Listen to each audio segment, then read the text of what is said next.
হঠাৎ এত ভালোবাসা বোন আমাকে খাইয়ে দিল। হ্যালো এভরিওয়ান, তোমাদের সঙ্গে নতুন আরও একটি মিনি ব্লগ নিয়ে চলে এসেছি।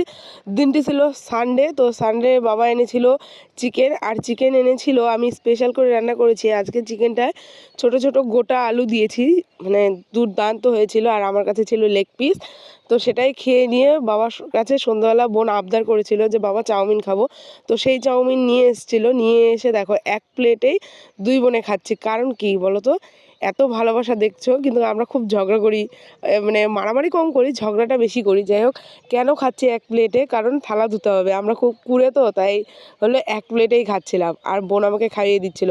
আর দুটো প্লেট নিলে তো দুটো ধুতে লাগবে, তো এক প্লেটের মধ্যেই যেটাই দিয়েছিল সেটাই খেয়ে নিলাম। যদি আমার ভিডিও ভালো লেগে থাকে প্লিজ লাইক কমেন্ট শেয়ার এবং সাবস্ক্রাইব করতে ভুলো না। তোমরা সাবস্ক্রাইব করলে আমরা নতুন নতুন ভিডিও বানাতে আগ্রহী হই। আর যাই হোক, আমি ভিডিওর বাড়ির থেকে প্রায় 15 মিনিট দূরত্বে এসে একটা নিরিবিলি জায়গায় এসে ভয়েস দিতে হয়, দেখার জন্য কোনো